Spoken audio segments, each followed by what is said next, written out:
Alright, guys, right, so here we go.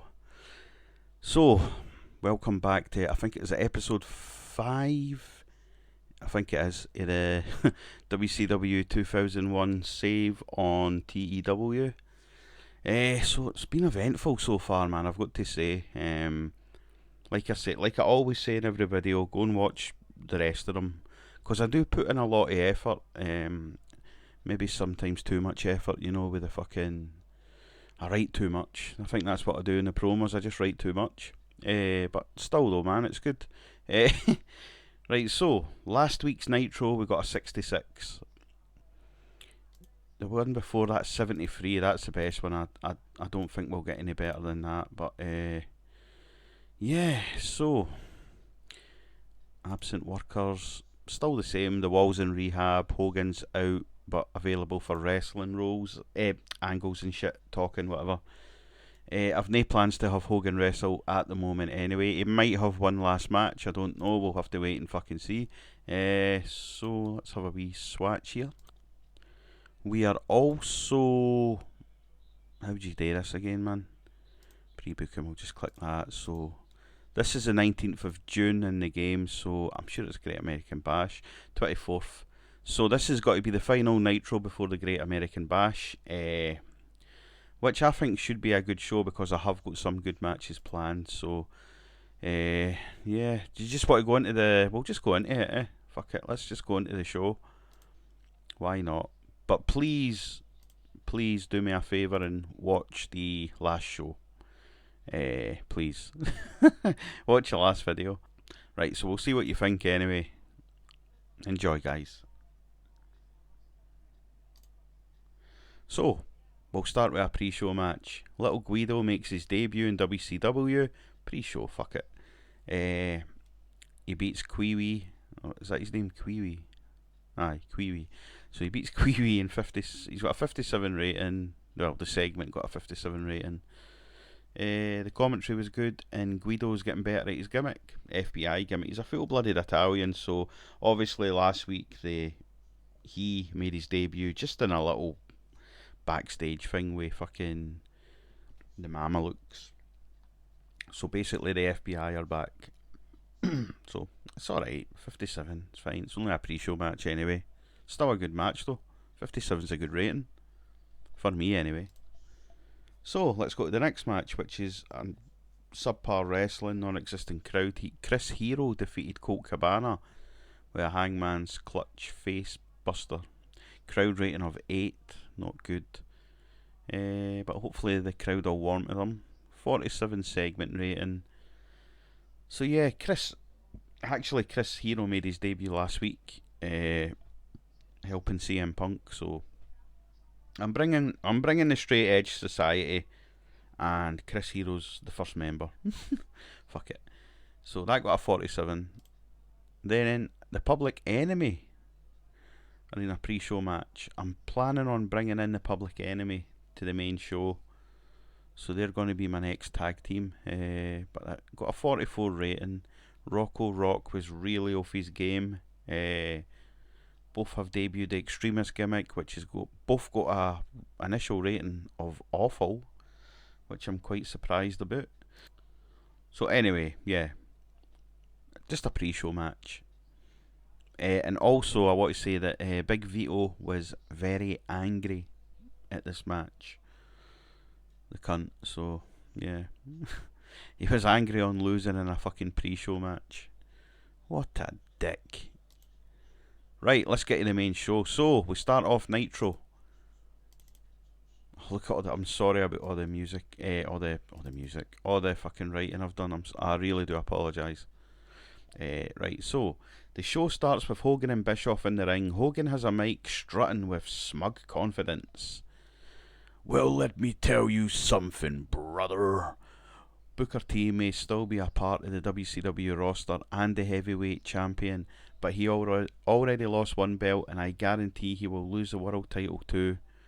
Moving on, for the last few weeks we have had some masked goof running around WCW, sticking his nose in where it doesn't belong, attacking my guys, screwing up matches and causing chaos like some kind of hero. The crowd are chanting DDP. Am I allowed to type in what the crowd do? I don't think so, but fuck it. Hogan says, chant all you want. It ain't going to bring him back because DDP is done. He's banned, he's blacklisted, and he's been erased from the history books of WCW. I'm sorry for keep typing in brother. Bischoff takes the mic, smug as ever. You people are so easy manipulated. You think DDP's some vigilante fighting the system? No, he's a washed up has-been who couldn't follow orders, so we made the executive decision to terminate his contract permanently. But hey, if he wants to keep playing dress up and sneaking in through the crowd in some dollar store mask, fine, let him. Because starting next week, we are bringing in new security. Hogan says, and if that masked clown DDP, when we catch him, we are going to drag him out of here in cuffs and slap him with so many lawsuits he won't be able to DDP yoga his way out of bankruptcy.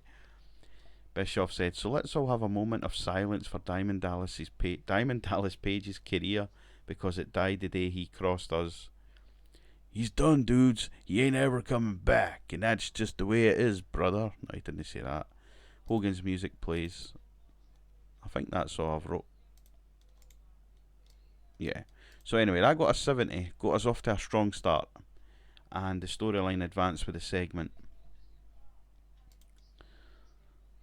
Right, sorry, I've done this before, sorry. Right, anyway, the music then stops as suddenly the Titantron starts glitching. We then cut to the TV network executive. Now I had to find a way to fucking get... So I think what I've basically done is I've watched so many Attitude Eras, so I've basically stole... I'm going to be honest with you, I've technically stole like a storyline kind of thing, but I've twisted it, if that makes sense, so... Yeah, you'll know what I mean. So the music then stops as suddenly the Titantron starts glitching. We then cut to the TV network executive.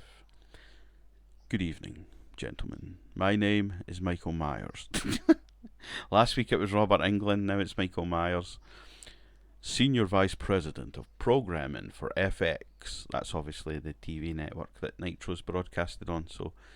For the past several weeks, WCW programming has experienced a mysterious uptake in ratings and overall viewer interest.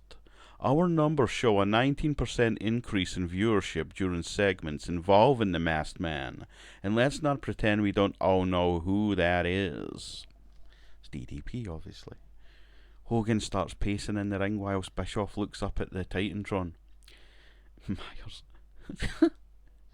Now, while Mr. Hogan and Mr. Bischoff may believe they have full control over WCW operations, let me remind you, we own the airwaves, and as a network that pays millions of dollars to broadcast Nitro, we have a vested interest in what brings eyeballs to our product.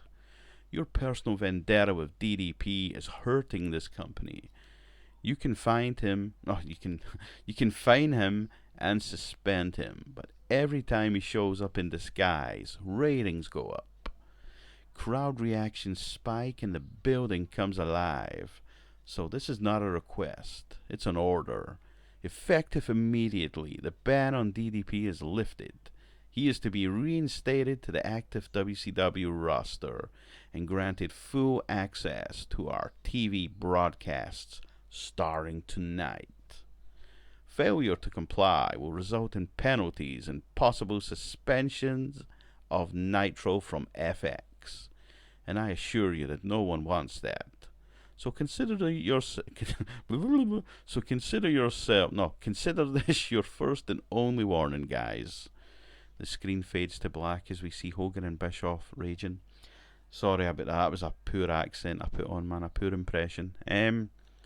So yeah, the network have decided to bring back Diamond Dallas Page. So it looks like DDP's reinstated. As easy as that. I can't remember the storyline that I stole that from, but I did steal it from somewhere. So anyway, the segment lost heat. Hulk Hogan's getting better at the gimmick, so I got a 64. So let's go to the first match of the night. It's a poor match. Chronic defeated the Young Dragons when Brian Adams pinned Jimmy Yang with a High Times. Basically a squash match. Chronic are going to be the new challengers to the main event. What are they called again? O'Hare and fucking Palumbo. What are they called? Prime Time Thrillers? I can't remember the fucking name of them. New 8? No. It doesn't matter anyway. So, after the Natural Born Thrillers, that's it. After the match, the Natural Born Thrillers appear on the entrance ramp holding microphones. O'Hare says, "Congratulations, guys. Another good victory against mediocre competition. You want these belts so bad. You want us at the Great American Bash? You got it. I am the alpha male, and I'll kick both your asses." Palumbo then says, "See you on Sunday, boys." 34 rating. So obviously the storyline I'm going with is the Natural Born Thrillers to break up. I want to push O'Hare as a single star, basically. So, About that had a decent reaction from the crowd, but subpar wrestling. Billy Kidman defeated Evan Courageous by pinfall with a shooting star press. The match was designed to tell a specific story. As I always say, it wasn't. It's just one of the objectives. 53 wrestling, 53 segment rating, which is good. Yeah, commentary was good. That's good. I'm always happy with anything over a 50, and I'm not happy with this. So, Kidman takes a microphone from ringside after the match. "Cut the music. You know, I keep hearing the same raspy voice." He's probably talking about me. "Flapping its gums, and at first I thought it was some drunk with too much time on his hands, but no, it's Jamie Dundee, a guy who isn't even on the WCW roster trying to make himself famous by saying my name." Kidman then smirks. "Jamie, let me make this real simple for you, because I don't think you're keeping up in WCW. In WCW, we wrestle. We don't just talk about what we used to do. We don't ride our daddy's tails, and we sure as hell don't sit at home begging for a camera to notice us. You want me in this ring so bad? Earn it. 'Cause right now, you're just the loudest guy in the unemployment line. I've been dropped on my head more times than you've been on TV, and I'm still here. Meanwhile, you're sitting at home in Memphis, hoping somebody remembers you from a tag team that couldn't even sell out a bingo hall. Come to Nitro, Jamie, and I'll give you 15 minutes of fame and a lifetime of regret."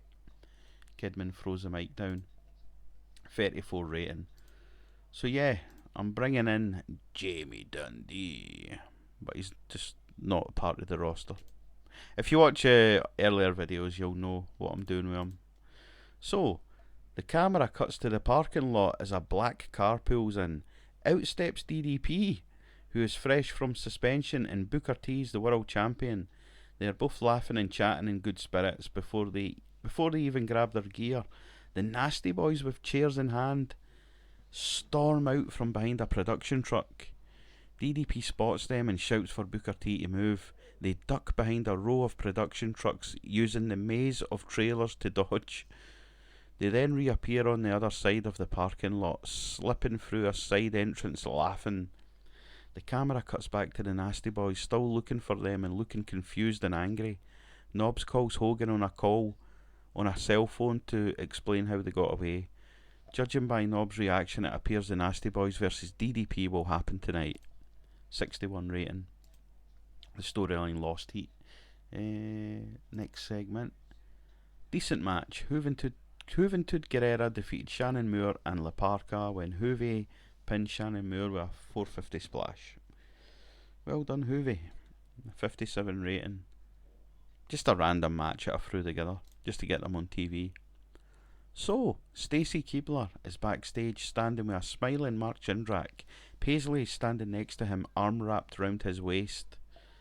"Mark, you have requested this interview, and it appears that you and Paisley have got pretty close recently. What exactly are your intentions?" Jindrak says. "Intentions? Stacy, my intentions are simple. To show the entire world that the so-called five-time champion is nothing more than a man who just lost the best thing he ever had." He kisses Paisley.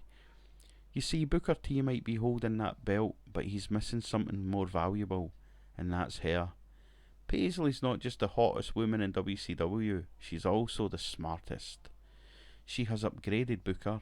I know you're watching this right now, and I'm here to tell you at the Great American Bash, I'm coming for that title.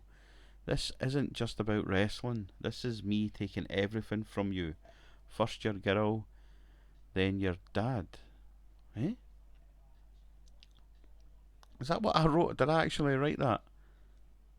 First your, first your girl, then your dad. Oh, it's meant to be your belt. Why did I write dad? Fucking hell, man. I'm off my head. 21 rating. No wonder it got a 21 rating with that fucking shit, man. Talking about Booker T's dad. Next segment. So the camera then switches to Hogan and Bischoff's office. We see Hogan and Bischoff with the Nasty Boys standing to their right. Alright. I've got something to say, and I don't want to say it in front of these morons in the crowd. I thought we had a deal, guys. We gave you both one simple job. One! Keep Booker T and DDP out the building. And yet somehow those two pricks managed to walk right past you guys like you were handing out autographs at the front door. That's right, brothers. You know something? We put our faith in you. Keep our enemies out and you will get the big money matches. But instead, what happens? They slip in here. They embarrassed you, and that means they embarrassed us. Tonight you are going to step into the ring with Booker T and DDP, and if you don't win, then you can forget about those big fat contracts, because we don't keep deadweight around. So, Nasty Boys have got a little ultimatum there. Hogan was superb without a script.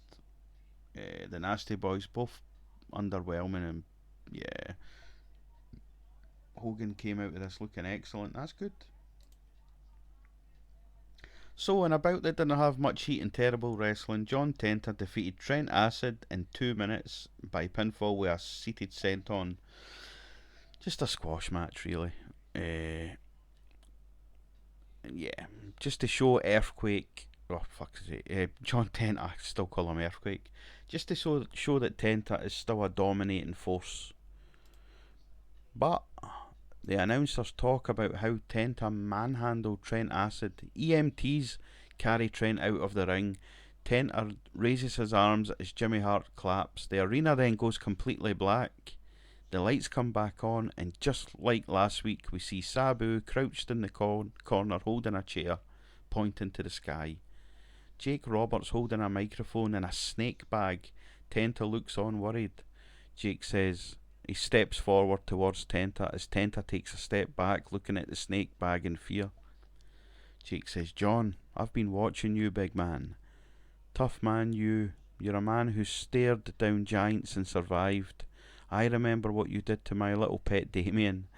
But you see, Jake points at Sabu, my friend here, he doesn't crush because he can.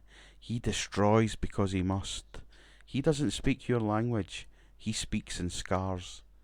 Jake then begins to circle round Tenta as Tenta still looks at the bag. So here is the deal. The Great American Bash, my client Sabu versus you. And when the night is over, big man, you'll wish the lights never came back on. Jake drops the mic before the lights cut to black again. When they return, we see Tenta and Hart looking a tad worried. So that got a 44 rating. Jake Roberts has got personal issues. I don't want to send him to rehab because he's like Sabu's manager and mouthpiece. So, a decent match. Chavo Guerrero Jr. and Canyon defeated Shane Helms and Shannon Moore. When Chavo pinned Shane Helms with a tornado DDT following interference by Shannon Moore. So basically, Shannon Moore, it was a botched, yeah, you know the deal. Shannon Moore tried to hit someone else and he ended up hitting Shane Helms. So the 3 count is now 2 count storyline has advanced with the segment and gained heat. Yeah. So at the Great American Bash, we're going to see Chavo versus Shane Helms for the Cruiserweight title. So the scene opens up with grainy camcorder footage. It's shaky, like a friend is holding it. We see Jamie Dundee pacing around a dimly lit parking lot looking fired up. He's wearing jeans, boots and a t-shirt which reads, "It's shooting time." He is holding a cigarette. "Hey, Kidman," You think you're cute, huh? Standing in the middle of that WCW ring, running your mouth like I'm some kind of joke. You think because Hulkamania and those pencil pushers put a band sign on my back that I'm gonna disappear? Nah, son, you don't get rid of Jamie Dundee that easy. Jamie then jumps on top of a car and starts shouting, You see, you're playing wrestler, and they're all safe between the ropes with your little referees and rules. That ain't me. I don't need no fucking belt. Don't need no fucking belt to tell me when to start swinging. I don't need no count out to stop me from stomping your head in. So here's what I'm saying. I ain't stepping in your ring. You step outside mine. At the Great American Bash, I'll be right here, outside that fancy building, waiting on you in this parking lot. No refs, no rules. It's just you, me, and concrete. Let's see if you've got the balls and you can bring that trashy whore girlfriend with you too, because I got a little something for her, if you know what I mean. Jamie smirks and flicks his cigarette into the camera and walks off. He loved being off script. He loved the freedom. 27 rating. That's okay. I like Jamie Dundee, man. So, we go into a match. Lance Storm defeated Finlay. Storm makes defence number 1 of the WCW United States title. Of course, Lance Storm beat Booker T last week, and he's already defending the belt. Jimmy Hart didn't do well as a road agent. For fuck's sake, man. Gonna have to sort that. What? Handle changes. Alright, okay. Brilliant. Finlay changed his gimmick. I don't know. I can't remember what it was. So, Stacy Keibler is joined backstage with Mike Awesome. My guest at this time, guys, Mike Awesome. Hello, Stacy. I hear you have some news to share. Awesome says, I sure do. At the Great American Bash, I have been assigned to end DDP because I have been booked to face him in a death match. If you or these people don't know what a death match is, then you're going to see some serious shit in it and the end of DDP. Awesome walks off, short and sweet. Jimmy Hart, oh, for fuck's sake, Jimmy Hart, you fucking little cunt. You better not ruin this show. Fucking specky hot dog. A decent match. Rob Van Dam defeated Crowbar with a frog splash. RVD's just the man at the moment. 76. But anyway, that got a 69. So after the match, CM Punk appears on the rampway. No music is playing. Rob! Hey Rob, bravo. And he gives a clap, which is a sarcastic clap. Another win and another highlight reel moment. But see, I'm not Crowbar. I'm not some random guy you get to show off against. I'm the guy who's been in your head for weeks. The guy who doesn't care how cool the crowd think you are. I'm the guy who exposes people. And at the Great American Bash, I'm going to expose you for exactly what you are. RVD just starts laughing in the ring whilst he's leaning on the ropes. Yeah, keep smiling, Rob. Keep thinking this is some big joke. You want to entertain? I want to win. You want to get cheered? I want to get respected. At the Great American Bash, when we finally go one-on-one, you will find out that the only high you will get that evening is the high of me kicking your ass. At the Bash, though, you won't just be dealing with me. You will be dealing with something bigger, something heavier, and something that hits hard. I'll leave the rest for you to find out, Rob, but trust me, when you see it, you'll wish you didn't sign the contract. Punk then drops a mic, as he is then high-fived from Chris Hero. Well done, CM Punk. He enjoyed having the freedom. The storyline continued but lost heat. So, main event time. Decent match. Booker T and DDP defeated the Nasty Boys when Diamond Dallas Page pinned Brian Knobbs with a diamond cutter. Well done, boys. DDP and Booker T were brilliant. The storyline gained heat, which is good. And of course, the Nasty Boys have great chemistry.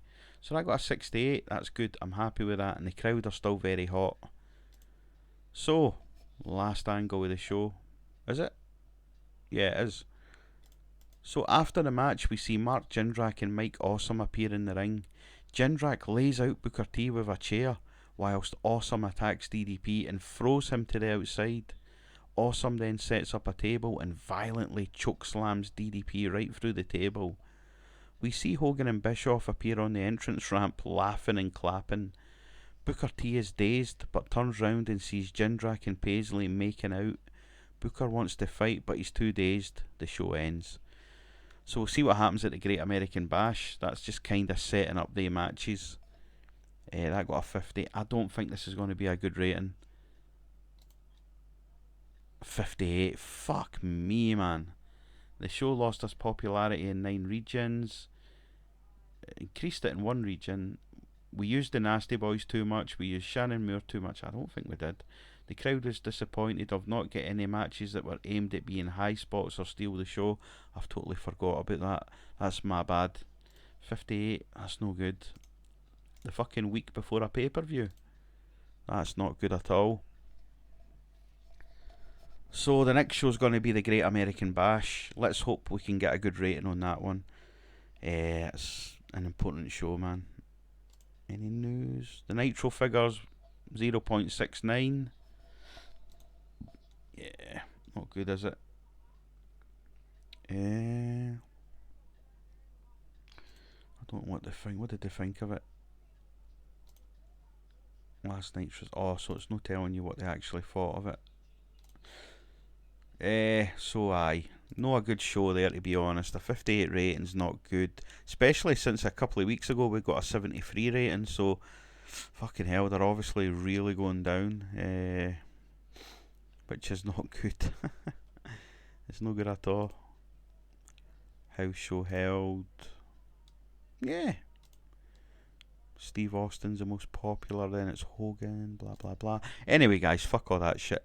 We'll bring you back at the Great American Bash, which could be out in the next couple of days because, as I say, pay-per-views are easier. I don't do as much fucking shitty writing. So, yeah, I'll see you in the next video, guys. And, listen, thanks for watching. And I do hope that you maybe rate it and give it a thumbs up or a thumbs down if you want. I don't mind. If there's anything you think I need to improve on, please let me know. That would be great. Anyway, guys, you take it easy. Have a good night. What time is it? It's Thursday night here in Scotland. So, yeah, have a good weekend, guys, and I'll see you in the next video.